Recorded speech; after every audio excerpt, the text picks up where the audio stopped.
get back to some boring subjects. Understand the risk to our country. Freedom brings people together. You're listening to the We Are Libertarians Network. Learn more at wearelibertarians.com. Welcome to We Are Libertarians. My name is Chris Spangle. Thank you so much for joining us here on the program. We're excited to have you today. I have no idea what we're talking about. Again, We Are Libertarians. We're doing some reaction videos, so Harry Price has picked the topic, so stay tuned. I don't know what it is, and we've also got birthday surprises from Joshua Sexton, which are always funny, and stay tuned right after these words. Before we begin, I just want to thank our patrons. Thank you so much for supporting this show. That's really how we support the network. It's also how I support my kids. So you're not only getting the benefit of paying for all the infrastructure of multiple different shows in the network, you're also making my children happy. And isn't that the best thing in the world, to make children happy? So especially the people who do that the most are our $100 a month members. That is Jason Doolittle, Christy Avery, who makes my kids especially happy with all of her gifts. She's so sweet. Reinhold, Matthew Durbin, and Vincent Pycole. And everybody that subscribes to the Patreon, it is value for value. So if you find value in what I do, then please give value back to the network, to the Chris Spangle Show, and to me for the time and effort that I put into educating you and helping you think differently. You will also get several different goodies. You'll get early release of episodes weeks in advance, sometimes months in advance. You will also get ad-free versions of the show. You will also get a back catalog going back to 2012. I think it actually goes back to 2008 to some of my very early radio shows. So there is I think like 1,500 different episodes in there. So it's a huge library of content. You can learn about past current events, you can learn about different philosophies, and you can just have some fun listening to it. We really thank you so much for supporting the Chris Spangle Show. It means a lot to us. It means a lot to my family, especially, and it means a lot to everyone here at the network. So if you would, please go to wearelibertarians.com, find the link there. You can also go to patreon.com/wearelibertarians, or you can find it in the show notes and become a patron today. Warning, this show is for adults, produced by semi-adults. So the language is sometimes strong and offensive. I don't know what I said. Welcome to We Are Libertarians, where our goal is to help you sound smarter while talking to your friends. We examine current events from a libertarian perspective while treating modern politics with all of the irreverence it deserves. There has been lie after lie. We toss out the screaming heads, put people before political parties, and give context to the news to make you think. Now, here's our host, a 15-year veteran of politics and media, Chris Spangle. All right, welcome back to We Are Libertarians. Thanks for joining us here on the program. We're heading into our 12th year here on the We Are Libertarians program. Lots of backlog for you to listen to. You can also join the Patreon, and you can hear all of the past episodes. Harry and I were reminiscing before the show about all the fun stuff that we've had that has gone on, and all the crazy people that have been a part of this entire operation. You can hear all that, and you can hear episodes long before they air on the Chris Spangle Show if you join the Patreon at We Are Libertarians, patreon.com/wearelibertarians, excuse me. So thanks for joining us. I am joined here by Harry Price. How are you today? Hello, going good. Yeah, by the way, it's Harry, aka the moving target. Let's see. Yes. Also here is Vincent. How are you? Good, you guys. And then there were supposed to be other co-hosts, but I thought Harry was inviting them. He thought I was inviting them, and so they're not here. So anyways. No, I invited him. He just saw the invite and just for some reason assumed it was going to be remote, not in studio. Oh, okay. How? When I have the place in the invite, maybe we need to make sure the invite's more formal. Yeah, we'll talk about it off air. See, I was threatened not to show up early, or Harry wouldn't shower after hot yoga. That is so true. I was threatened to not show up early. Oh, that's right. Yeah, because we did it a little bit later, and then because you were like, I can either not shower after hot yoga or shower after hot yoga, and I was like, I don't have anything to do. I have a lot to do today, actually. It turns out, but I'd rather you shower Exactly. after hot yoga. And that's why I waited. He was like, I'll be there at 10:30. He's like, let me just give it a little extra time just in case. Because he threatened me. He's like, oh, he showed up 1 minute early. No shower. No shower. Honestly, though, you should have seen him in his muscle shirt. His glistening body would have maybe jacked up the... Christy Avery would have gotten a treat. So, anyways, I'm having a senior moment. Vincent, is your last name Price, or is that the old spooky guy? That's the old spooky guy. Okay, sure. all right. I'm almost 40. My birthday will be September 9th. I will be 40 years old, and as is the tradition, Joshua Sexton, a beloved listener who has listened all 12 years to all of the episodes of WAL, CSS, Loki WAL. Loki WAL is Harry's podcast with Vince. You can go check that out. And at WeareLibertarians.com. Last year, he sent me a gold record, which you can see behind me. Up above Harry is the Dear Leader painting. Over here on our shelf of honors, all these great memories that we've got. You can see here on the video, he sent these votive candles.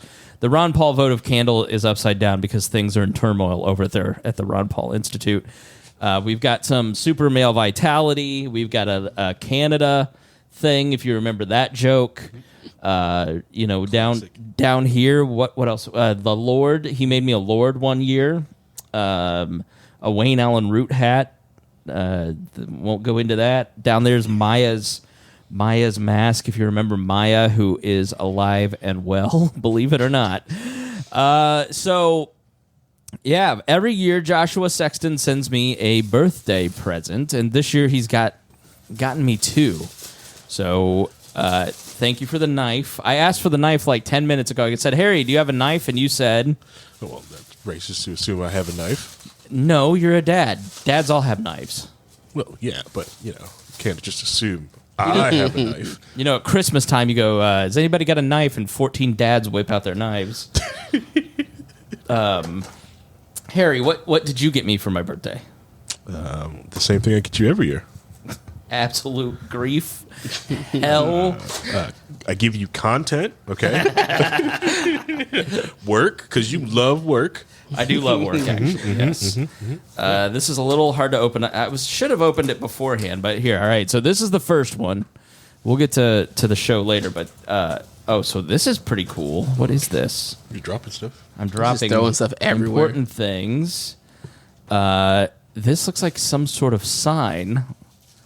Oh, very cool. Nice. It's a little LED light up thingy for the Doolittle Studios. Mm-hmm. We are here in the Doolittle Studios today. Thank you, Jason Doolittle, for making the streaming house here possible. Mm-hmm. So it's like a microphone with a headset.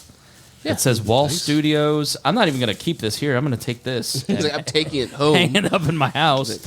That's not the WAL Studios. That's the Doolittle Studios. So it doesn't work there. It has to come to my house where the WAL Studios is. Really cool. Yeah, I love this. Yeah, one year I talked to Joshua, and he's like, hey, can I ask you a question? My wife thinks this is really creepy, that I'm a fan and spend so much on your birthday. Here, WAL Studios, very cool. Thank you, Joshua. And I said, no, I think it's really flattering and fun. Mm-hmm. And he's like, ha, I told you. He thinks it's funny. So that's pretty cool, the WAL Studios. And then what else do we got here? Got another box. Oh, it comes with mounting screws, too. Yes. All right, I'll clean all those. Ooh, this says mic. Wonder if it's a golden EIB microphone. Oh, man. Could you imagine if it was a golden EIB microphone? Which, I'm not going to say I would take your golden microphone. I do. So you're telling that this episode is all the YouTube cliches. You have the unboxing video. We got the reaction video. Harry's going to do some buy stuff later. We got pranked by... Oh, my gosh. It is actually the golden WAL microphone. This is very, very cool. The golden WAL microphone. That is so It's cool. a little award. We're gonna have to Harry. It's so cool. It's just like the mics that we use, the SM58. Mm-hmm. and it says the Golden Wall microphone. Harry, what do you think? Should we give this out as an award every year? Or like pass it around if someone has it? Yeah, so Hody this year's the host of the year. Brian Nichols, Boss Hog of Liberty. I like that idea. Or should I award it to myself every year as Dear Leader would? Yes, you should reward it to yourself every year. That'd be more fun. We have an award show like, oh, right. So Josh wrote, happy birthday, Dear Leader. Wanted you to be able to say from behind the Golden Wall microphone when you record. Have a great birthday. Love, Joshua Sexton. Well, these are very, very cool. You've outdone yourself. I can't wait to see what you come up with next year. These are very thoughtful. Those are going to be in the background of every video moving forward. I know. In every one of his videos. Well, you got to understand, like a lot of us, especially in the podcasting space that are, especially the older millennial crowd, like a lot of us grew up listening to Rush. Rush, You know, yeah, absolutely. love him or hate him, but like we listened to him on the golden, microphone. So this is awesome. I mean, I was I've got in the background in my office where I do all my podcasts when I'm not here at the Doolittle Studios. I may take a couple of these things back just to put them back up there because the wall representation is all here. But we don't actually have it on video. But yeah, I mean, I wanted to be a talk radio show host because I was tooling around with my grandma during the weeks. She listened to Rush Limbaugh, and I just thought it was really cool. And then I listened to Bob and Tom, and then the Mike O'Meara show was why I wanted to do a podcast. So Rush was very formative. So this is very cool. Thank you, Joshua. We really appreciate it. Vince, I don't know that people know a lot about you. I know you're on Low Key Wall. But I know that are you related to Harry somehow? We've talked about this, but let's have a refresher because I'm 40 now and I don't remember. I'm his wife's cousin. Okay. All right, gotcha. And he's known you since you were a little tyke. Like 13? 13. Something like that? Yeah, sounds about right. Yeah. It's been a little over 20 years now. Just running around, detrimentally horny, just 13, and Harry showed you the way to waifus. Nah. Were you like? That's something that came naturally later. Did you two? I didn't corrupt him. Did you two connect because you already had the interest, or did Harry shape your interest in like the pop culture you're into? Little column A, little column B. We actually, on one of the episodes of Low Key Wall, we ended up doing we had the whole series that we did, like a 3x3 about things that influenced us, and one of them I put on there because of his mentorship towards me, and it represented the connection that, like, when I was at a time where everything was like all over the place in my life, right? He was like a mentor figure that stepped in to help. Was there like a one piece of, and maybe pull that towards you, and just so the mic is facing me, so since you're facing us here, was there like for me, Bob and Tom was why I wanted to get into comedy, and so big announcement coming, by the way. I'm going to be on a network television show. You could probably guess what channel if you know my comedy podcast. But if you don't, then you're going to be really surprised which channel it's on. But stay tuned. That announcement is coming. But like for me, the formative media of my life is Bob and Tom. And to be able to work for them is my dream come true. Like, was there one thing that he showed you that was like, this is my holy grail, that you still go back to, that you love? No. Okay. All right. Wow. No, this is not true. Harry, was there something that you showed him that you were like, I really want you to like this?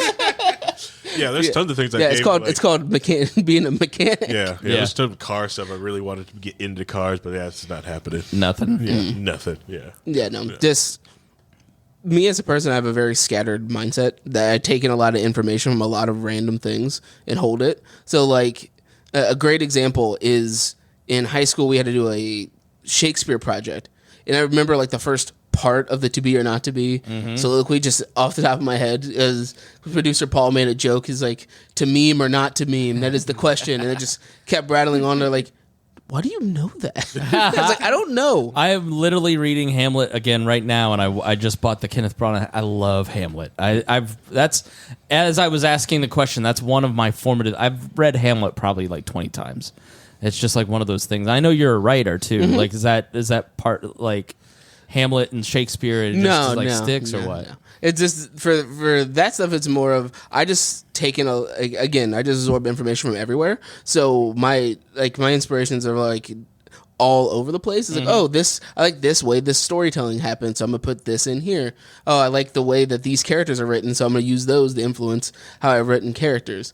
Honestly, the closest thing that Harry had ever given me to something that will always go back to was in high school. He gave me this book that was deducing characters, people, and breaking them down like psychologically and how to write characters based on that, and how the stuff like how somebody who's like a criminal, why would they do it? It's breaking down of how they would do it in that way. So for me, that's how I end up spending a lot of time when I'm writing, to be more of character-based interpersonal issues, because I find those more interesting than the whole world's going to collapse, deal with it.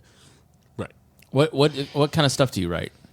It's as of right now, the only thing that I've written is in the process of me getting an agent to get it published. Gotcha. So it's fiction. It's fantasy fiction. It's basically the closest thing I can get to being considered an isekai, which is like a different world kind of thing, where a character goes into a different world and has to experience and figure out what's going on based on that. But it's more of like jumping through timelines of different.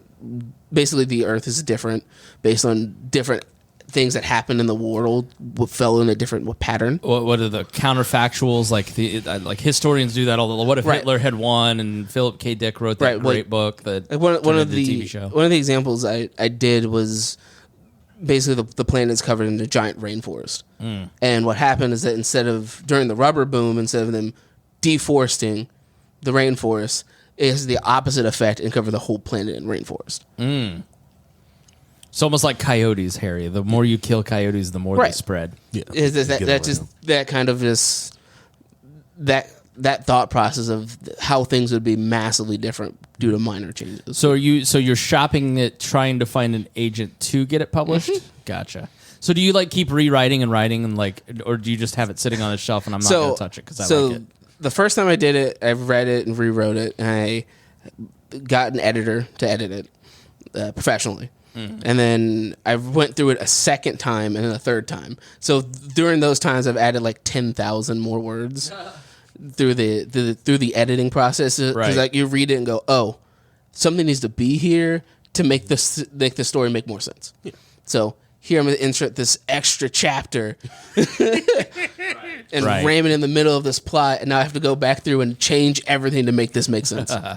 Is this something that you think you'll just keep working on perpetually?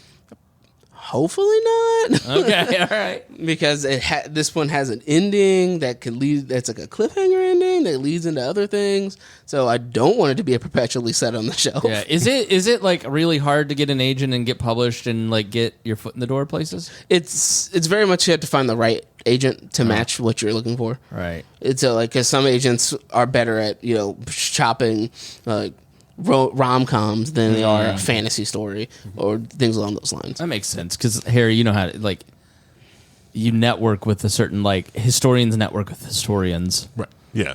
Security people talk with security people. Right. If you're a system administrator, you talk with those type of people. You're into cars, you're into BMWs, you talk to other BMW people. It's just what you do. You just, so yeah. Right. But for me in general, I just like writing. Yeah. So what helped get you to kick off the ball of actual writing, sitting down and wanting to put the story down on paper? Well, really, I've always wanted to just write it, but what ended up happening was that certain somebody at this table got me a book called No Plot, No Problem, which is basically set up to do you spend 30 days to write a 50,000 word book. And then I just did that. The first time I did it, I had to stop halfway through because of relationship issues. And then I did it a second time, and I worked it all the way through. And it actually came out as a really good product. Yeah, that's a good book, by the way. I recommend that book. Yeah. It actually did. It did help a lot of different aspects of things, and because I just like writing, there's a Discord I'm a part of that people are talking about their writing. Like here, and they post their work in progress, and I go, "Here's why it's bad." I was like, "You just use the narrative to use the narrator to explain this person's emotions 4 times in like a paragraph. Please change this." Does it ever shock you how bad people like you? Sort of, I think growing up, I kind of went, I'm the worst at everything, and then you get older and you get some experience, and you kind of go, all right, I'm pretty good at this. I'll listen to other podcasts, and I'll be like, all right, I'm really intimidated about starting a project right now. I want to start an Indiana history podcast, and I've been talking about it for a year. And I've just been self-sabotaging a little bit, and Harry is giving me the, come on. And I'm like, let me just listen to the other podcasts. I'm like, oh, I got this. Do you do that a lot, too, where you're just like, because you're younger, you're in your 20s, right? Yeah, 30 next year. 30 next year, okay. Yeah, like, once you get to your 30s, then that starts, by your 60s, you must just, people who are old must just go, idiots everywhere. I mean, yes and no. It's one of those things where I also want to foster people writing. So if their writing is bad, it's like here's what you need to work on. Here's why your plot makes no sense. Yeah. I think at one point I spent an entire weekend while I was sick because I had nothing better to do, bouncing back and forth with this person, explaining like, this part of your plot makes no sense. This character makes no sense. This doesn't work here. Here's what you probably should change with this. Right. Here's an idea that might make your plot make more sense. Yeah, no, I get that. I love like, my favorite thing to talk about is podcast. Like, I went to lunch yesterday, and those poor guys, they were like, they wanted information, but it was lunch. I hadn't touched my food, and they were done because I had monologued how their organization could benefit from podcasting and multimedia. But all right, well, it's great to get to a little bit to know about Vincent, but now it's time for Harry to shine. What? So Harry, go ahead. What do you mean? Let's set us up on what we're going to talk about today. Oh man, so this video all right, so this video is a Linus Tech Tips video. This is before the controversy with Gamer Nexus. We're not doing that. We're not touching that. Don't know who you're talking about and don't know what controversy. Tell us. Yeah. No, we're not touching that. As long as you didn't audit the video. We're not touching that video. Who is Linus? The tech man. Linus Tech Tips is an OG YouTuber, like tech guy. So like, we should have kept doing Harry's tech tip, just the tip, and we could have been huge on YouTube. Honestly, yeah, probably, because when he was doing it, like it's Linus Tech Tip is also the videos I like to show people when they tell me like I'm crazy, like, well, you're crazy to host all this stuff like locally, and I like Linus is doing it. He's a massive streamer, hosts most of his videos and everything else locally at his location. Right. So, it's good because if you buy storage, it's just there. It's like, well, what if the hard drive fails? It's like, it's called a warranty. You're going to get years of warranty, and you have a building, and if you're not going to put people in the building and let people remote, just put a server there, But that's here and there. Anyways, focus. This video, one, I watched it and it triggered the crap out of me because like I responded to it, and then I was going through different videos to play this month, and I had some other cool like neat little political ones, and then Vincent was raging one day about the same topic on this video, and I was just like, let me hold this. Maybe we'll just do it on low key, and then you start complaining about some of the stuff too. It was like, oh, I'll just use this for this show. Well, I complain a lot, but yes, let's. No. So you're going to show us a clip, and then we're going to react for our older audience. That's what a reaction video is. Yeah. We're gonna. Yeah. Now we're gonna do a true reaction. I have no idea what this is. I have no idea watch the whole video. Yeah. And if we do, we're going to add a lot more to it. Yep. We're all going to sit in our chairs. We're not going to just leave the empty chair here and watching the WAN show. I do have bro, you have no idea. Which is another video about commentary. Am I going to summarize the video while it's happening too? Stop it. Anyways, yeah. So, so this is a clip from the WAN show from over a month ago. So that's another thing. We're doing good for this reacting because it happened so long ago. The WAN show already got all the views they're going to get from this thing, anything like that. So we also do encourage you to go back and watch this clip from the WAN show from Linus Tech Tips and it's called what is it? Don't build a PC for family. Yeah. You just don't. You shouldn't help family as a general rule. That's what I say. No. All right, you want me to bring it up? Yeah, please. All right. I hate building PCs for people.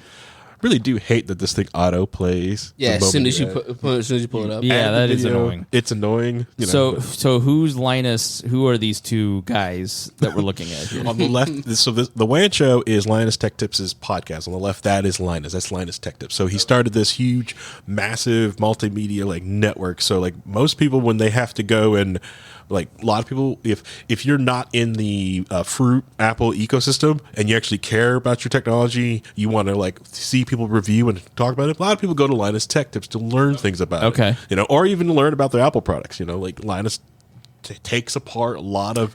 I've seen Apple's this guy before. Yeah. Okay. Yeah. He's an OG YouTuber. Because I go and Google how to connect this or that or whatever. Yeah. Okay. Yep. I've seen him before. Yep. Or the difference between like when he was like, I loved his review on the Apple headsets, going like, if you're going to spend this much for a headset, is there anything better? And he shows you, this is a lot better headset, you know. Or I like the ones with I'm going to go to master the earbuds, for the Apple earbuds. Yeah. Like they're great if you have Apple, but for some reason they do something once you switch off an Apple product and go to like Android or anything else. It is like for some reason the quality from just the proprietary. Headset, it degrades on you. It's nothing in the headset or the audio. It does it. Yeah, I feel like it's meant to be like it's because of the connection. It reads that it's a different thing than Apple. Yeah, so could be that. Yeah. Anyways, all right. So this is the clip. There we go. Yeah. Luke, I do too. It really does feel like a no good deed goes unpunished kind of situation, doesn't it? It does. I like building PCs for specific people. And at this point, I pretty much only build PCs for people that I have built PCs for in the past. I'm actually trying to scrub past this to get to the point where I went to. But like, this is real. Like most of your IT people understand this. Of most people, you just don't want to build a PC for anymore. I will build them for my friends and who I care about and actually understand things. But most people, no, they are. Yeah. No. They don't care. Yeah. They'll just do whatever. Yeah, back off. I'm not building you crap. My similarity is building people websites. Mm-hmm. Unless you're paying me, I'm not building you a website. Yeah. You know, because I built my dad a website for his business, and I've been paying for it for 10 years now. And, you know, it's like, and then they come back and it's broken. It's just, building people websites is the similar thing to it. I won't do it unless you're paying me money. Yeah. So I know how they will deal with it. Okay, so here's the situation. I built a PC for someone back in... Wait, this can't be right. I think I know who this is. Okay, well, whatever. It was a while ago. It was a couple months ago or something like that. Okay, I don't think you know who it is. Okay. I don't think you know who it is. I'm going to be anonymizing it fairly. I kind of go, all right.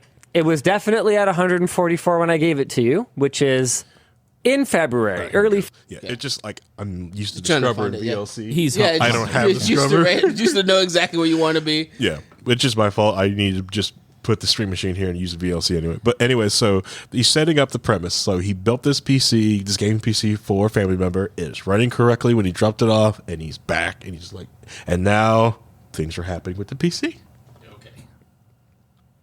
February. I get a message. I'm just wondering how to get my monitor to 144 hertz because apparently it's 60 right now.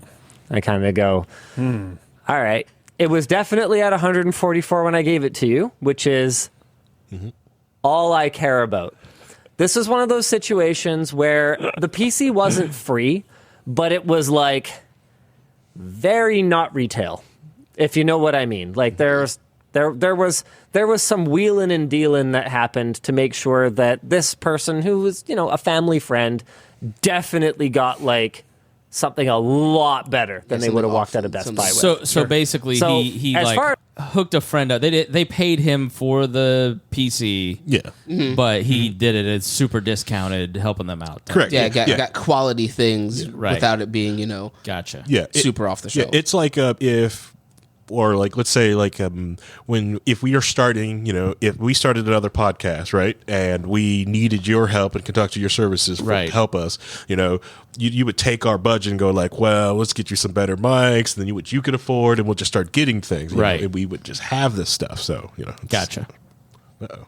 And this guy didn't fix the computer. This was a letter to the podcast, by the way, just so you're you're not confused. Yeah, he was reading off a text message he got from. They're reacting to a letter, and we are reacting to their reacting to the letter. So yeah, meta.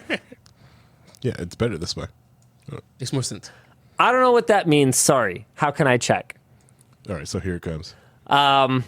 So I kind of go, are you using HDMI or DisplayPort? HDMI may be stuck at a lower refresh rate. Just basic troubleshooting. Yep. I don't know what that means. Sorry. How can I check? And I kind of go, you're going to have to look up how to check. Use Google. Okay. All right. 2 weeks later, I've been having problems connecting my headset mic. When I checked, it's not registering. It doesn't say the model of headset. Here, I'll show it to you, screenshot. I'm like, I don't know. If I was in front of it, I might be able to figure it out, but you might just have to find some troubleshooting guides. I get no fewer than 1, 2, 3, 4, 5, 6, 7, 8, 9, 10, 11, 12 messages over the next 3 days that go as far as, I'm pretty, okay, I really think this is urgent. Please reply to this quickly. I can't do anything on my PC. And I'm sitting here going,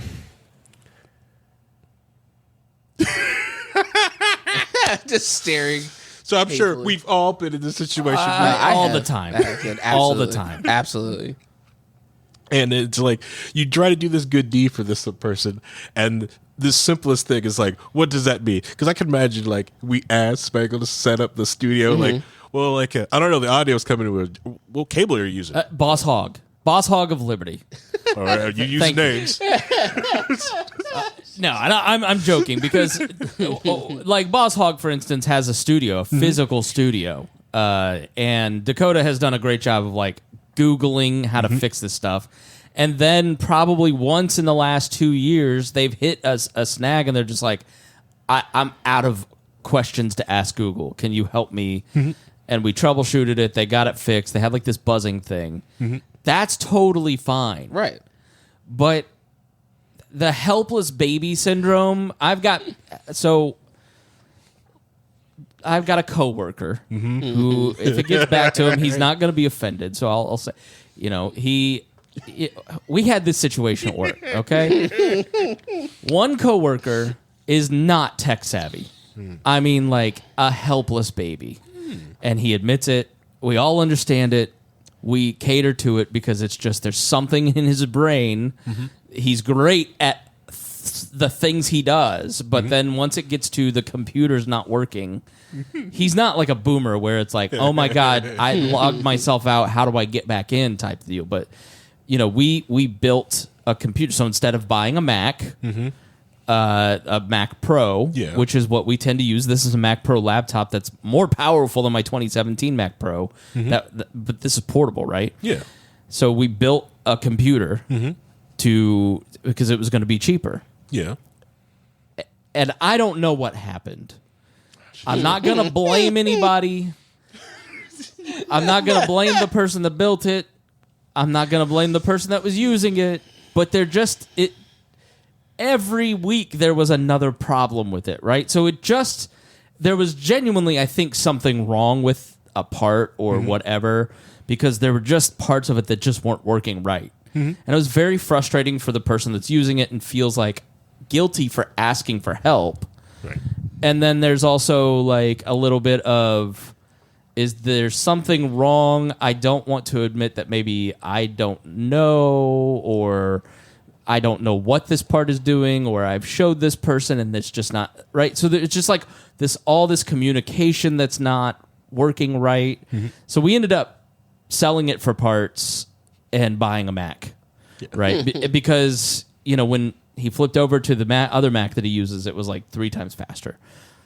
But it's like, and I'm not saying any of that was bad, right? That's not even kind of close to what this is, where the helpless baby syndrome, like that was a genuine problem where the thing wasn't working, but it was like very frustrating for like 3-4 months. You know, and you bought this thing and it's not working right and the person doesn't know. But then there's the people who are like the level below that. who are just trash humans. You may love your kids, you may show up to work on time, you may pay your bills and have an 800 credit score, but if you ask an expert instead of Google first, you're a trash person. I think we can all agree with that. Like, if you are going to take at work all the time this happens, a full document itinerary, everything you need to know is in the email. And then they call the person and ask, "Where's my hotel?" Oh my God. Bitch, look at your email, right? And everybody at work has that thing where it's like you're the A student everybody wants to be in the group project with, and then the C student just doesn't Google. Right. And I think you bring up an important point. I think we just need to call it what it is. The people who don't ask Google and YouTube, which is why we are all professionals, writer, IT guy, multimedia superstar and podcaster, all of We're Libertarians was built by me asking Google. Yeah. And then when I get stuck, maybe I'm stuck at work on a problem, I ask some experts, they don't know. I'm kind of up S Creek, right? But at least before I went to those people that I know have more expertise on a podcast issue, I did my due diligence. Right. And I just think that is the most irritating, helpless baby BS. It's just so disrespectful of people's time. 100%. That's why, like, a lot of the IT tickets I get now, I instantly pump them into ChatGPT, and then I'll read the response to that ticket that ChatGPT does, and then respond to when the ticket. The person could just ask ChatGPT. Yeah. It's different than when, like, the situation at work where there was a genuine problem and it took us a couple months to figure it out. If it's in this was not in ChatGPT. This was not something this person could look up, and they probably could have, but it's just not in their wheelhouse, right? There was a couple of questions that came through. Not only did they send it into, like, because it instantly tosses into ChatGPT. ChatGPT also wrote a work instruction, so I read through it and hit submit. I was like, wow, and added to my knowledge base. Thank you. I love ChatGPT because it just saves so much time. But it makes Google foo easier. Yeah, that's what it is. Or your search engine of choice. Yeah, most people listening to this podcast are competent. Yes. And competency is a valuable trait. And it's underrated. Yep. And there are too many incompetent people who are relying on the competent people. And I'm going to one day write a book about the competent people just dropping out of society and leaving the incompetent idiots to themselves. Help me write that, Vincent. And the other book that's kind of like that, that's a low bar to hit to make it better. Yeah. Yeah. People don't want to trust libertarianism because of like, I think if we change this one thing where the incompetent Google first, maybe people would be more willing to take self-government on. Yeah. I think the other thing that libertarians need to also understand is that, it's okay that the government's not on the gold standard because you can have a competing gold standard currency. It's completely okay. Yeah. They just got to give it up. Yeah. Move on. So do you have, Harry, like an instance? Go ahead, Vincent. So what you're saying, like if the incompetent people learn to Google first, does it change anything? Yeah. They have to be able to Google first and then have critical thinking and understanding about what they Googled. And then once that happens, then maybe But we live in the most knowledgeable time in all of human history. You both understand history. We are living in the golden age of humanity. We are also living in the most cushiest and safest, at least in the United States, version of in history. Right. And there's enough things that exist in this world that you can just go, I have an issue, I hand it to this person, give them $100 and they fix it, then I go away. Right. Correct. Yeah. TaskRabbit is amazing. Right. Yeah. Like your grandparents would have loved to have TaskRabbit. I have no idea how to build this TaskRabbit. What is that? TaskRabbit? Imagine you take some IKEA furniture home. And you bought it, and you have no idea nor the time or want to put together that bookshelf. You get on TaskRabbit, someone will show up, put their bookshelf together, and leave. See, I'm in that camp. He's like, what was that website? He's like typing it in there now.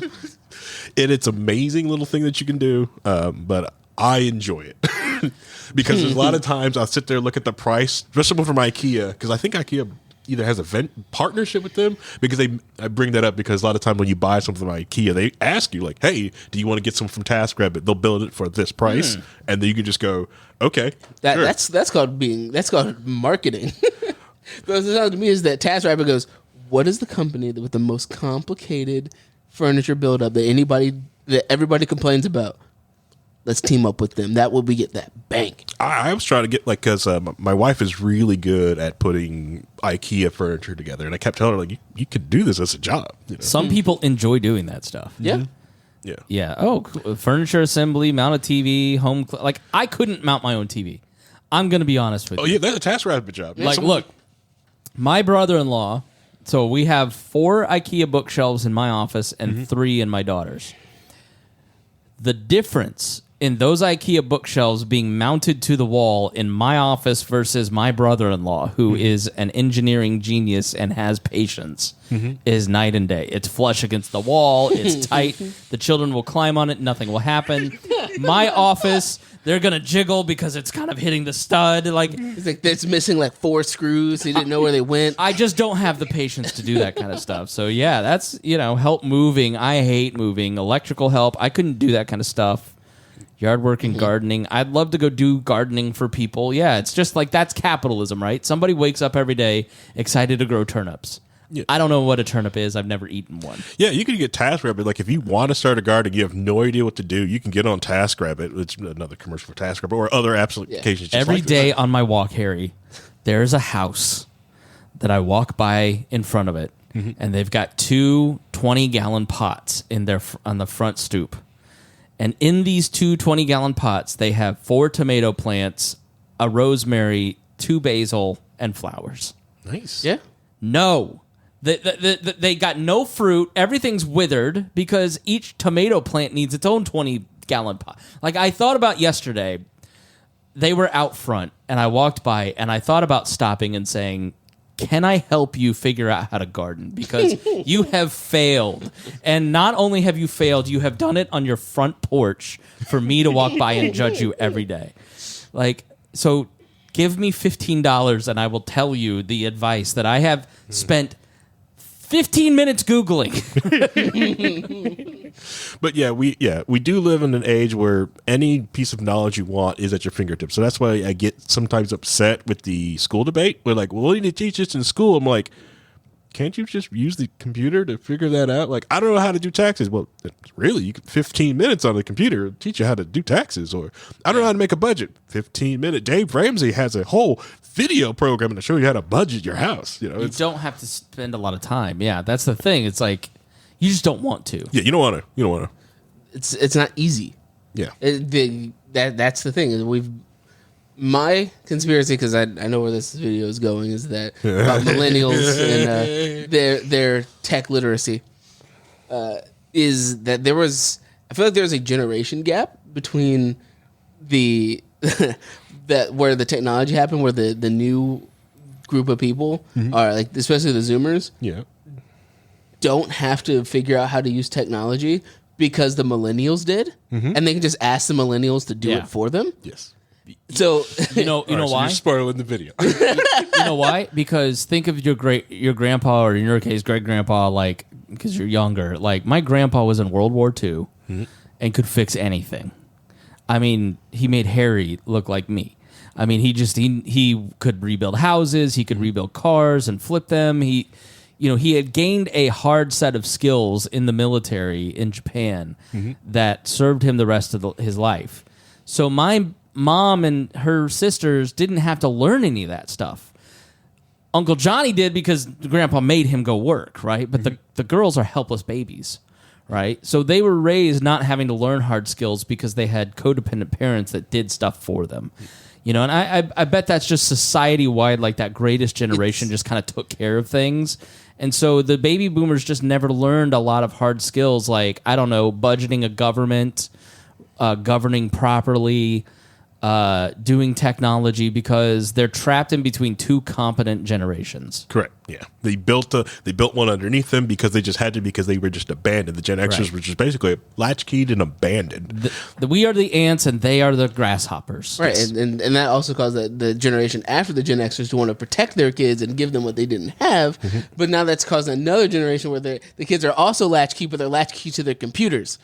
Yeah. So instead of them being raised, they're like, here's a tablet, read this. Yeah, and if they have an issue, they don't try to figure it out. They just go, Mom, the tablet doesn't work. Can you take this somewhere to fix it for me? Yeah, so spoiler of the video, I was going to go tell you, it's like, so who do you think that, what age bracket do you think that person was that was sending those messages to the podcast asking for help? What age bracket?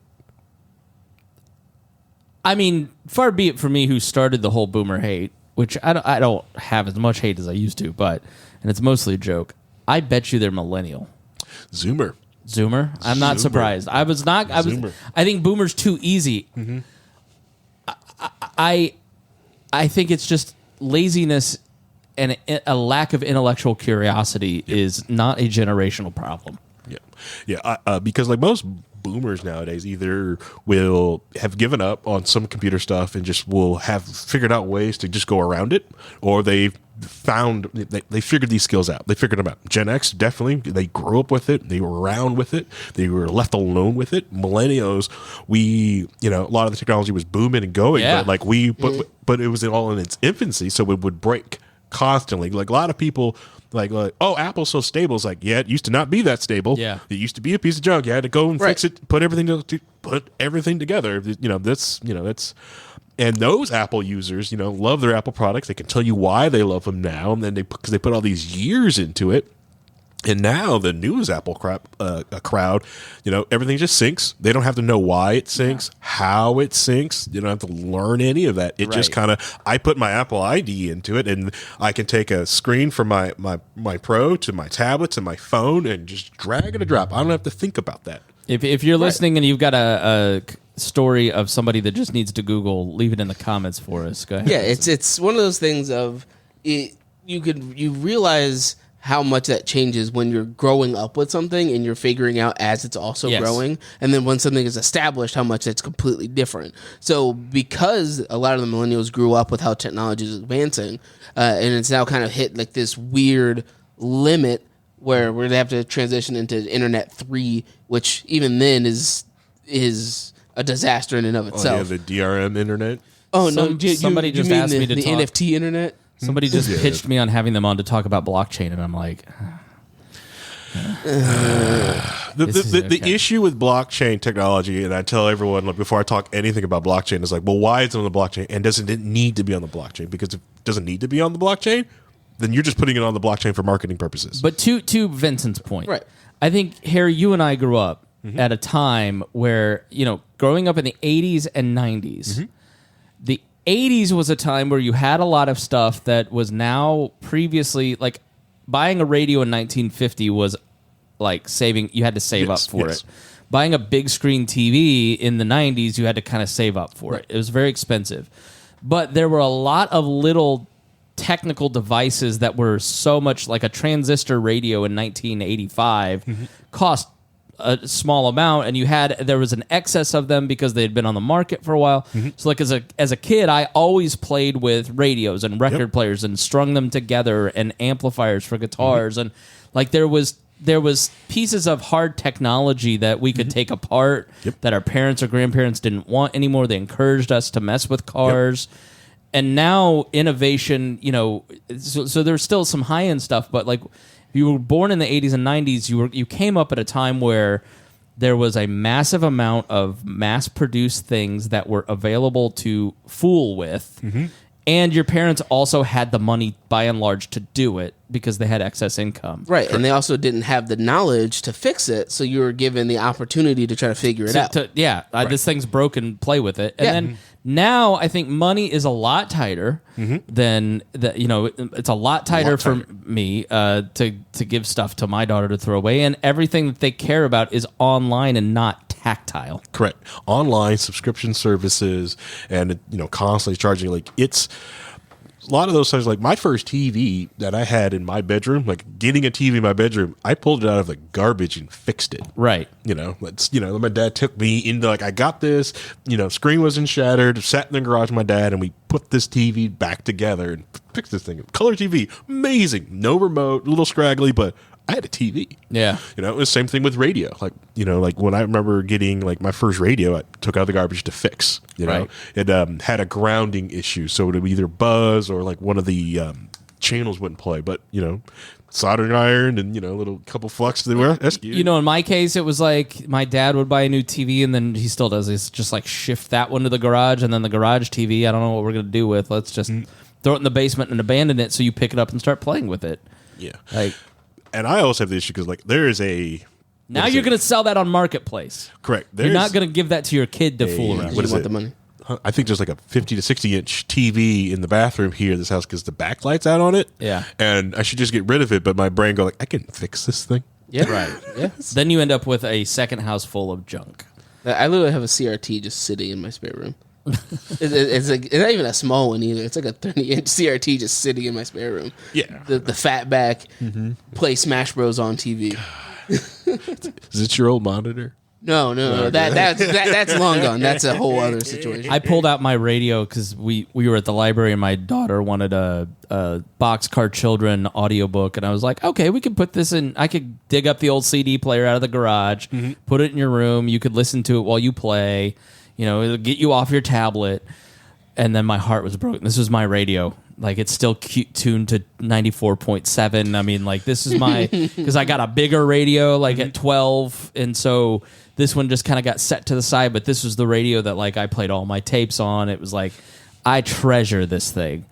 And so I got it out, and the volume shorts, so you can't tune the volume. The CD player doesn't work. And I'm I can't throw this away, but I also can't fix it. It's too stupid. You could probably get on iFixit and fix But it. you know what? My impulse was, I know my brother-in-law can fix this because he knows how to, right? But I didn't do it because I'm not rude. I'm not going to take up his valuable time of starting a home inspection business and going to college to fix my baby radio, and he totally would because he's a sweet man. Nice. Does home inspections? Good. Yeah, need him. I'm getting ready to buy a fourth house, so I'll need him. You should see what they've... Yeah. The thing about my wife's family, they were all homeschooled. There's 11 of them. They didn't tell them answers. They said, go look it up in the dictionary. Go look it up in the encyclopedia. And for the younger kids, they say, go Google it. Because their mom loves competence. To be called competent by my mother-in-law is the highest compliment that because she's a Mensa member, she's incredibly intelligent, and she taught her kids how to be curious. If you love learning and you are given the tools on how to investigate the things that you want to learn, then that will spread. Much like in your case, Vincent, you were talking about earlier. That's with why your school writing. is. That's why school was always difficult because a lot of the things that they wanted to teach me, I didn't care about. Yeah. The things that stick in my brain are absurd, ridiculous stuff for no reason. I could recall different lines of dialogue from a movie I seen 20 years ago for no reason. It just as an instant recall because it's in my brain. I saw Scott Pilgrim versus the World, the movie, when it came out. Yeah. Right, literally there are just quotes in that movie that's just in my head at all times. Like when he sees Knives walk into the room, he's like, "I want to pee on her." He's like, I need to go, but he doesn't want to go pee. That's just in my brain. Just instant recall stupid shit like that. Oh my God. Why do you think that our brain does that? It's certain moments, especially when you're younger, that just things are sticky. It's this weird things. It's the things that you want to remember. There are plenty of math things that I don't remember, but there's certain general math ideas that I know, but there's no instant recall where somebody goes, here's this calculus question, figure it out for me. Right. I could probably do it with Harry, but not me. Because calculus is fun. Right. I think it may be because we have the same brains and bodies that our ancestors had 10,000 years ago. So it's probably I have to remember these, this trail that the deer take. Yeah. I have to remind myself that, or just kind of just walk over. Oh yeah, the deer go this way. We're just going to go back. You know what I've seen in my life is if it's reinforced by photographs, family photographs, that story gets retold. And I've noticed in history, like the history that we remember is what was written down or like echoed through the age. Like, the Epic of Gilgamesh, there's stone tablets that are discovered, but then the bulk of what's translated was written by like a 200 BC, Sumerian. Like it wasn't the ancient text, right? Yeah. It's what's kind of on the papyrus, right? Which is like, I always think about, the Library of Alexandria and World War I, where all these libraries are destroyed, and like, what are the pieces of essential knowledge? Like, was there a Plato or Socrates that was bigger, smarter, better than Aristotle and Plato, but we don't know it because like that echo of written word doesn't, or photographs for our family. You love the family now that if you're 60, you probably have your core memories are videos or photographs that you've talked about every 3 or 4 years. So what do you think is the best scientific breakthrough of the 20th century was? Anything, just say it. Okay, well, let's just like think about that, because there's radio, there's photography. Well, photography's 19th century. There's television and really movies. There's the internet. I would say the car is probably a 19th century invention, if you want to say like, I mean, airplanes are pretty hard to beat. Yeah. I mean, I think in the future, I think it's definitely going to be the internet. But right now, I think the biggest invention would be television. I think that was the most impactful. Okay. I think movies and radio are really hard to beat because like radio shaped modern propaganda in a free society tell you why you're and wrong. created modernity. No, radio created modernity. Let me tell you why you're wrong. Quantum mechanics. Okay. Yeah, quantum theory. That is the best thing we ever did in the 20th century, and it almost didn't come about because of those world wars. A lot of the scientists that were trying to discuss this were having open communication. First, explain what quantum what it is. Quantum what it is. Explain that. Quantum mechanics. And why you think that, and then give me the history. There's several different definitions for quantum mechanics, but I think the best answer is just more of a good explanation of how our universe works, so just on a smaller scale. Okay. Yeah.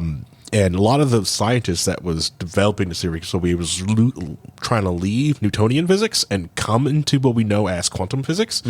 A lot of those scientists that were trying to develop that we couldn't happen because of World War I and World War II.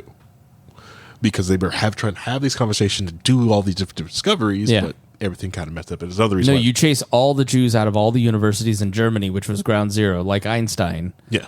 You take all the, like Germany, for instance. I mean, the tragedy of the two wars in Europe is horrible because you've created diasporas, and so all the intelligence that is concentrated in time and space are dispersed and can no longer really work with people in the same way. So last night I finally got to the chapter where Schrödinger, right, from everyone knows Schrödinger's cat, right, was invited to Copenhagen around 1923 to discuss Bohr, from guy who knows Bohr from the Bohr atom model. How most people understand how an atom. How could I forget? Anyway, it's that model, and they were sitting there and got invited. It was 1923, trying to get him to go up there to talk about this. So it's. I don't know. Maybe the vaccine might be a little bit. We're not dealing with smallpox, polio, and I don't know why we have a chickenpox vaccine, but shingles. We got a little bit overboard on the vaccines, but so Harry, you talk about that because you talked about it yesterday. A little bit. It's because it's very fascinating to me and Paul, right? I looked at Paul when you walked away. I was like, is it sad the only thing when he starts talking about quantum mechanics I think of is Rascal Doesn't Dream of Bunny Girl Senpai? because in the anime they use quantum mechanics to explain to explain all the crazy shit that happens. Stuff like quantum entanglement and all those kind of theories. And that's like the only thing in my brain I thought of. I just still don't get why quantum mechanics matters to me. What did that materially do to improve my life, like versus a vaccine or radio? All right. I mean, an airplane I can fly across the country. God! Do you know why it flies? No. All right. So a lot of that is explained by Newtonian physics. A lot of that is explained by Newtonian physics. But Isaac Newton with the apple. Got it. Yeah. which we move ahead from that. So a lot of the different things, so like a lot of the safety features, how your phone works, how the internet even functioned, a lot of that comes down to understanding how different things react because of quantum mechanics. Even everyone wants to bring up the bomb because of Oppenheimer right now, but if you understand like where quantum mechanics come from, you can understand the military grabbed Oppenheimer because the scientists like, we finally get to talk to each other. Screw your weapon, we just want to talk and get these theories bunched out. So anyways, but so your quantum mechanics, so your superconductors, your microchips, basically all the cool things that you like is because of quantum mechanics. Yeah, all these things that you listed off that think it's really cool, like the internet, like that's quantum mechanics. Atoms and stuff. Angular momentum, energy. See, I'm skeptical. What? I'm skeptical. I'm looking here at the we got a harmonic oscillator. Neat. How's that better than movies? How do you record the movies? Not with quantum mechanics. Yeah, you do.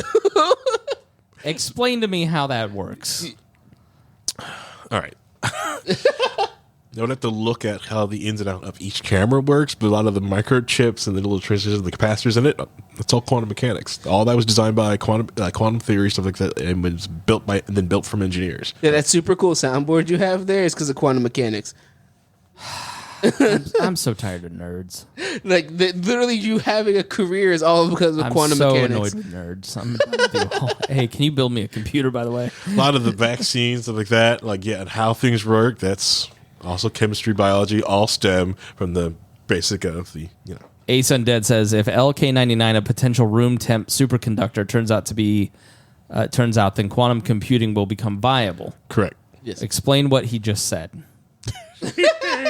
Now, I think this is actually like a pretty significant thing. The room. So, think of server rooms for Dropbox and Apple. They're all like next to oceans because they have to have all this water to cool the semiconductors. Then all of computing runs, and it needs a lot of like cool air and all that, right? So a room temperature superconductor means that you can compute in places and in ways that you could not currently do.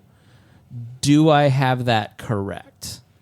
You're getting there. You've read the marketing material. You've read the marketing material. The simpletons. You know what? First, hilarious. A second, you owe me an apology, but he says, "I'm sorry, Harry and Vincent. Didn't mean to give you more work." This is solid evidence against the concept of natural selection. You know what? I don't know who you are, Prometheus Coyote, but I hope somebody builds you. You have to build a computer for someone. Yeah, that'd be perpetual tech support. I don't know how we went from I had to build my grandma a computer to tell me how quantum mechanics work. And how room temperature superconductors work. But this is a big breakthrough, and tell us why. Breakthrough, man, remains to be seen. You're gonna get gang piled by Twitter. Good.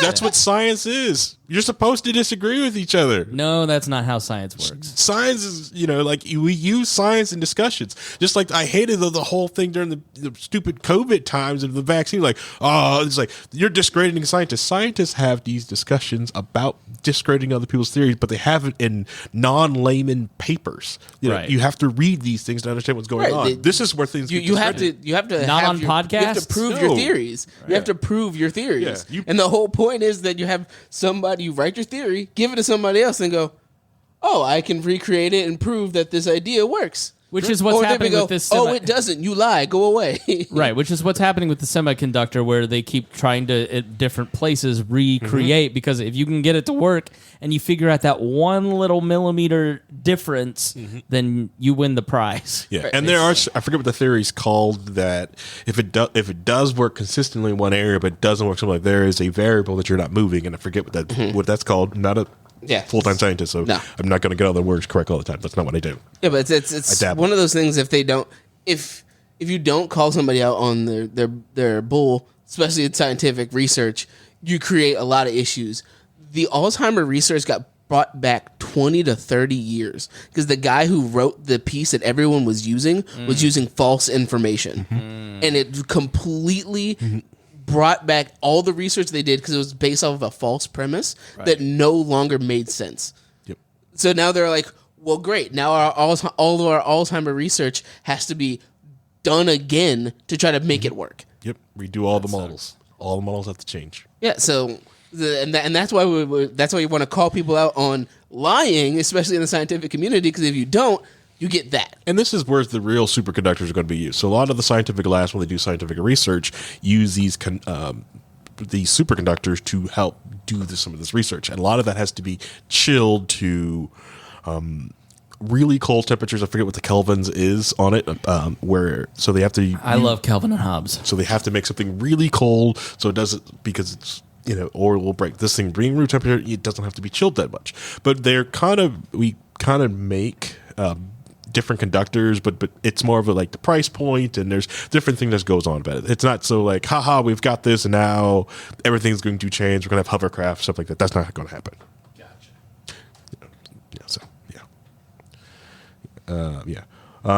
So Prometheus did say most studies cannot be replicated. Yes, because there is a theory for because there's a variable that we're not moving, or you can't replicate it because you're either missing something or it has to happen to the spot. This thing happens. Just because it can't be replicated doesn't mean it's completely right. So it's just because it can't be replicated, then it's not useful. It doesn't mean it may be wrong or right. It just means that it's not useful because you can't consistently redo it. Right. You're able to look at it and go, well, this is what the variable is, and it'll help research it because you're able to reproduce it. And in a manner, even if it doesn't come out exactly what it's supposed to be, you're able to see this is what a massive variable for this research, etc. Correct. Yeah. Right. Yeah. There's tons of different variables that Einstein was dealing with when coming up with the relativity theory. When it's we messed with this variable because he set I forget what the math was, because he said it where he was in Austria, and then when the person, because he couldn't go do the study, he sent it to someone else, that they messed it up. They set up in the wrong spot, so the calculations were all off. Mm-hmm. Everything didn't work. Gotcha. So, those things. Yeah. So, Well, do we want to end, or do you got more? More physics, or more of the video? Just talking in general. You tell us. But more of do you guys also see that with because me, I deal with most generations, and I do feel that I always say the Zoomers are going to be okay. The generation underneath me is going to be okay. They have some neat things, but I'm also realizing that they've had so many things handed to them. Yeah, that those hard skills aren't going there. Which really freaked me out was I always said this joke, and it's coming true, that I will eventually be able to make more money working on cars than I can work on computers. And I saw the other day was a dealership hiring 6-figure mechanics weekends off, and I was just like, oh man, that's the dream. No, I think we've got a person who works in the electrical industry, and he makes more than I do, and he's half my age. Yeah, but because those are hard skills that, if you were a plumber, you're gonna make bank in 25 years. I think a lot of it goes back to what are you? It's the Christian concept of catechism, right? The call and response, the asking of the question and giving an answer. Because what you're doing is you're forming a person's mind. It's the repetition in school. You're giving them information to remember. Why do you remember those stories of your grandmother? It's the repetition. Yep. And I think in our society, younger people who are true digital natives. You and I are not digital natives. Vincent, you're probably a digital native. I mean, I can remember the literal card catalog at the library. I can remember having to use an encyclopedia, being taught those methods. I think we got our first computer when I was second grade or something like that. But I also had the other stuff beforehand as well. I'm not fully. The best way to put it is that middle part, because I was in '94. I was born in '94, so it was not a full you're my wife's age, in it, but it's I was one of the early adopter, basically. My boss talking about his 3-year-old taking a paper magazine and trying to pinch the magazine. Pinch the screen, right? It's not like our kids, but you and I, we're part of this golden age, literally 41 to 38 is supposedly the most intelligent generation in all of human history because they grew up on traditional methods, but also understood technology and how to use those resources. And so I think when you're talking about how our kids will grow up, you're competing with the catechization of TikTok, you're competing with social media, you're competing with, like my wife was watching me in bed as I was on my phone and I was just like jumping app to app, right? It's very ADD, right? That I'm not truly learning anything. I'm just kind of reacting and looking at it, but it's all forming my mind in some way, right? And you have, and I don't know that this is bad necessarily, but you have the ability to niche down into, I like, if you're in the Mises Caucus, neo-Confederate lesbian porn, then you can niche down into that, I'm sure, right? So you can you can niche down into, I don't know what you guys are talking about half the time when you start talking about the entertainment that you consume, because you don't have to know the entertainment I consume and vice versa because it's so different. But we grew up with a consistent frame of reference. Yeah. And I think that's the challenge of education today, is that your kids do go to school and they are exposed to a broad amount of information, but then it's not necessarily reinforced in the same way that you and I had, because we didn't have the same level of technological intervention in our brains. Correct. There's, from my perspective, it's more of it appears that a lot of the newer generation is because they were born in the technology, raised by the technology, and given the technology right off the bat. And every time they have any issues, especially growing up, they were able to just give it to a parent because the parent knew what was happening with the technology. Or if they didn't, they just spent the money to do something to fix it.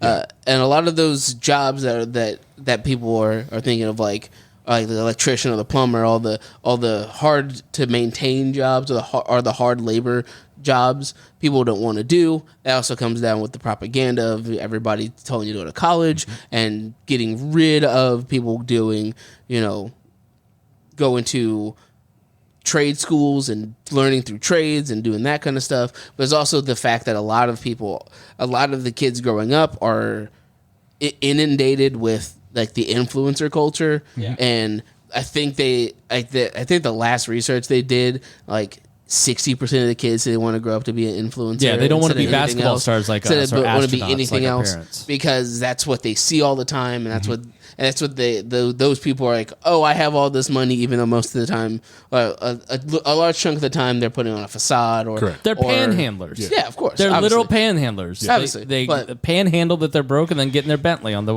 other end of the freeway. Correct. Right. Or it's the other way around, where they pretend to be rich and famous, but they're actually like barely middle class, but they like rent out stuff and make it look like they're more wealthy than they are. And then there's a lot of people that like to fall into those the equivalent of the Ponzi / get rich quick schemes, because people see that money is important, so they want to get, but they also want to jump into things early because they saw how well Bitcoin was doing, so they want to get in the NFTs or the cryptocurrency or whatever, and that led to a lot of people losing a lot of money because they see that that's the case, and they jump into it because people don't really fully understand a lot of this technology. So the people that understand it sooner are able to just rake the people who don't understand it over the coals, get all their money, and just leave. And because very few people are getting punished for it, except for like Sam Bankman-Fried finally, but they're able to just keep perpetuating this cycle of, I set up this thing, convince people to buy into it. They buy into it because they're desperate, because they need the money, or they think that this is the best way to get them out of poverty, or anything along those lines, or they want to set their kids up for the future. Yeah, we tend to be mad at the grifters, but they're the supply to the demand, and we never really get to the root of the demand, which is, my grandpa could work one job. My parents both had to work. And now most families, we're in a different position. I'm very blessed and fortunate. And we keep things real close to the bone. We don't live extravagant lifestyles so that my wife can stay home. But most people have to work, both parents, plus now they need another income. So I need to do an MLM. I need to do a Patreon. I need to try and get some TikTok. So what you're saying is polycule is the only way to live in your life. Yes. If I knew what that was, I would agree. But the reality is that we have debased the currency to the point and inflated the currency to the point that most families can't make it on 2 incomes now. You've got to have a third. All right.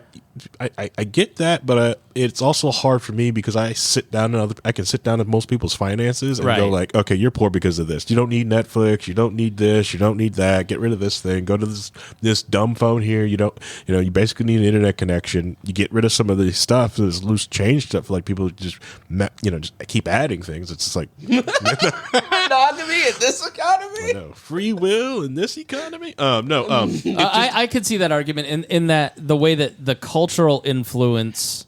So Vincent is arguing it's a cultural influence. I'm saying it's demand. He's saying supply is the problem. You're saying, well, the cultural influence makes our wallets want to be bigger and we all do it, right? Like I look at like I used to dream about being able to afford a Reason magazine subscription. Oh man, like $30 for a Reason magazine subscription in 2010 was impossible for me. Yeah.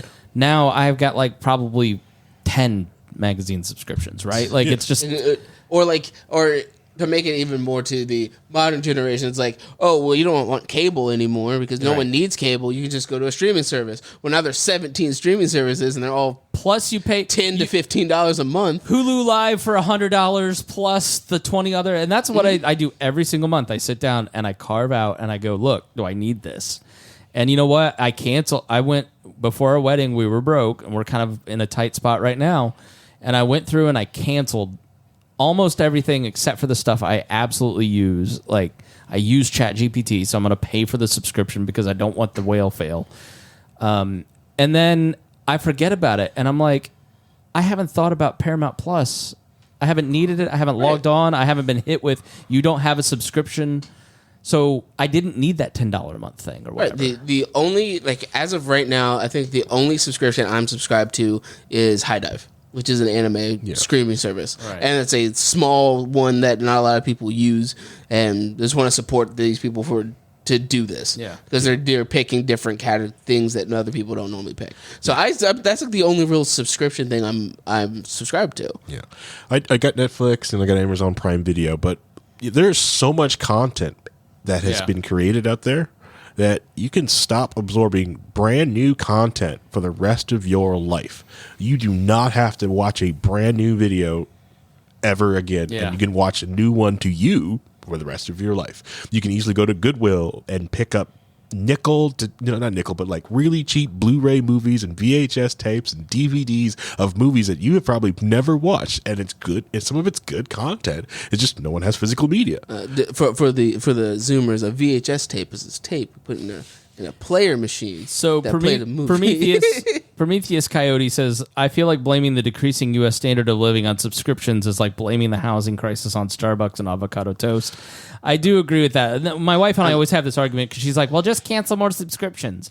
I'm like, when your rent goes from $800 to $2,000, the $15 Netflix subscription is not the problem. I get that, but you're bypassing a lot of people's like wants and dreams, because a lot of people, when they go get a housing, they overload on housing. They get some house, they're like, well, I want to live in this area, but you can't afford to live in that area. Or they'll get a car, and they're like, well, I want to get this new car. And they're like, well, like if you can take time and learn how to work on cars, you can get some older, cheaper car. If you know how to drive a manual transmission and know how to switch out your CV axle, there's a Fiat 500 out there for $2,000, but no one knows how to drive a manual transmission or want to switch out the CV axles on it. Yeah, you don't even know what a CV axle is. I don't even like. For me, it's not blaming on the streaming services. It's just an example of when things used to be, you have the one thing, and now we've broken it up into many things that cost more than the one thing originally. Yeah. Cable used to be like one price, like from the last time I remember having anybody I know pay for cable, it was like $60 a month. But if you want Netflix and Hulu and Disney Plus and Paramount Plus, you're paying like $70, $80, which is more than what you were paying for cable already. I'm not saying that is the main issue. It's priority. It's just one of those things. Yeah, you're both arguing priorities. Correct. Yeah. And if you want the pricing and the pricing structure and everything that your great-grandparents or grandparents had, then you have to also live like them. Yeah. You know, like electricity is your luxury. Right. Know? Turn things off. Sit there. Read a book. The library is free. You can go there, check out anything out there for your entertainment. Go down. Like, eat food out of cans. If you want this single lifestyle to sit there, like, it's available to you. The way your grandparents lived, it's actually available to you. You just gotta work for it and go for it like they worked for it. I'm a single man. What? No, surprising. Who would ever think that this Playboy would be single at all? Jesus. Send DMs to us. Send DMs to Paul Copeland. Oh, Don't. You know what? You're in no danger. If you have him, if your bitches text Paul first, they'll get to you. Don't worry about it. You may be single, but I've got secondhand singleness from him. But like I'm able to live comfortably within my means without be worrying about bills or anything along those lines, because the most variant expense is groceries, and that's if I want to cook something extravagant for myself for the week. Yeah. But that's just... Yeah. I remember being poor too, Harry. Yeah.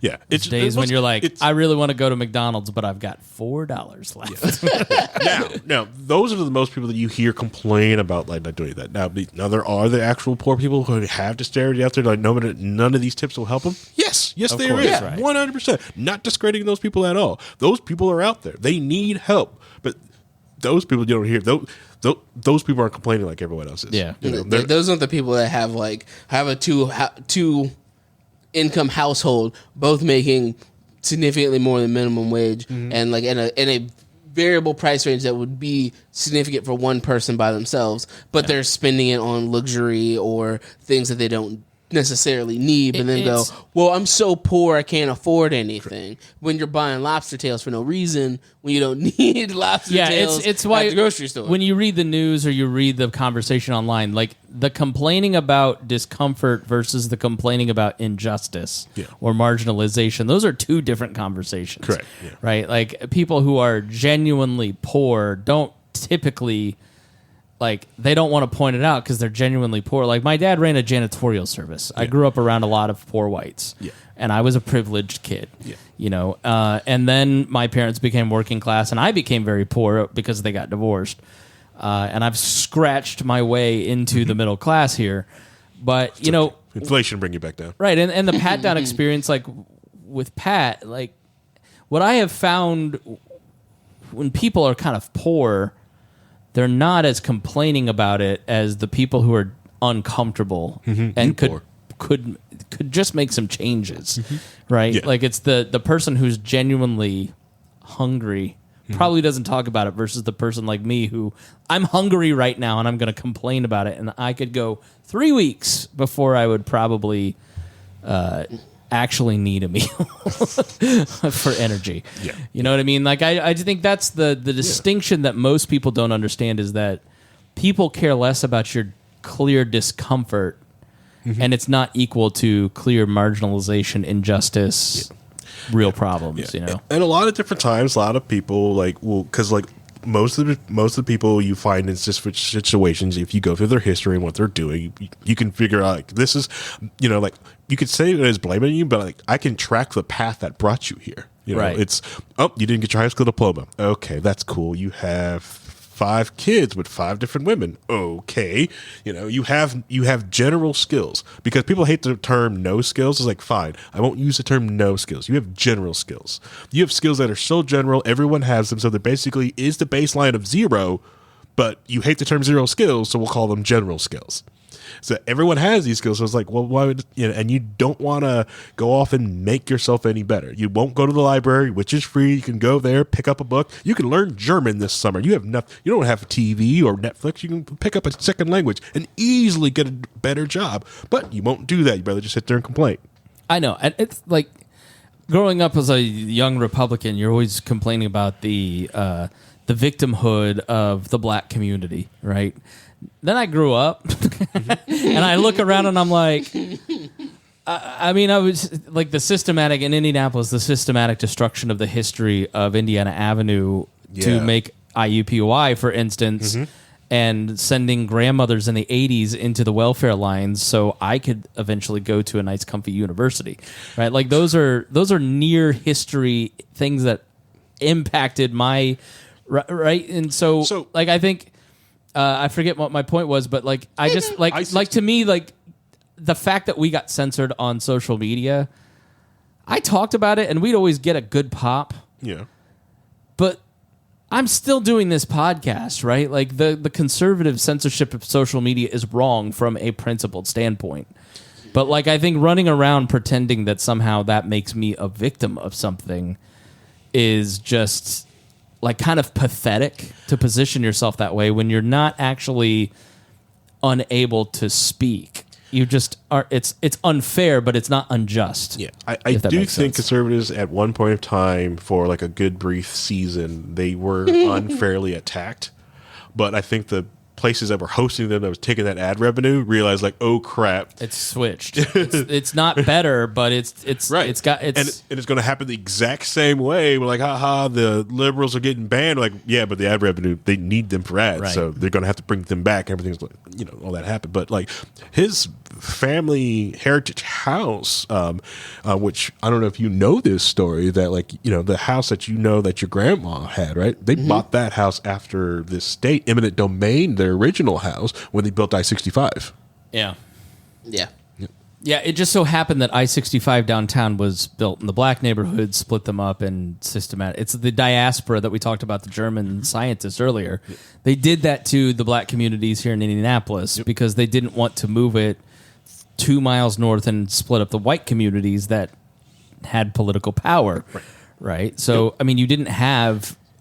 Funny how Meridian and, Meridian didn't get touched, Rocky Ripple didn't get touched, yeah. It's funny. Right, but the parts that you don't want to get off the exit seem to be where the exits are. Yeah, so... Neat. Anyways, well, we should wrap up. It was a good discussion. I don't know what we talked about, but it was good stuff. We went off on tangents. Yes. There's so much of this video. There's a little part of the video I didn't want to get to, but it's okay. Classic WAL. Yeah, that's fine. Classic WAL episode is fun. Great conversations. Yes. Yeah. Did you still want to do your preview of what you're going to be on? I think you're going to be on Newsmax, right? Not Newsmax. I can't say, but in the next couple weeks, watch my social media for a huge opportunity, a huge fun thing that I got to go do in August. I'll be featured on a network television show. I was sitting next to Ray J of Raycon fame. Probably most famous for Here's Earbuds, I think. Yeah. Nothing else. Nothing else. No, he's nothing whatsoever. He's one of the Moesha. He was on that TV show. But we'll talk about it next month. But yeah, it was he's one of the most humble people I've ever, like, you expect like somebody as rich and as famous as like Ray J, for instance, to be like awful, entitled and want to special treatment. Turns out that was me. No, it was. Could have told him. Tons of fun. I could have told him. We'll talk a little bit about it probably next month. But yeah, stay tuned. Big career. It was a lot of fun. So stay tuned. All right, thanks so much for joining us here on We Are Libertarians. Thanks to Harry, thanks to Vincent, thanks to all of our patrons, thanks to Jason Doolittle for the awesome studio, thanks to everybody that shares this with your friends. New study out. Basically, the only way to make a podcast grow is word of mouth, so we need your help. You are our marketing arm. Buying Facebook ads, not worth a damn, right? Direct mail, too expensive. But all you got to do is say, hey, fun conversation over here, learn something, makes me think, really appreciate it. And like, to me, that's like the bare minimum. We give you the time, give you something to listen to, you get some value out of it. The bare minimum is just telling people about it, right? Yep. Next up, donate a little bit and help us grow. So, all right, thanks so much for joining us here on the program, and we will see you again soon. This podcast was produced and edited by Chris Spangle and Leaders and Legends, LLC. If you're interested in starting a podcast or taking yours to the next level, please contact us at leadersandlegends.net.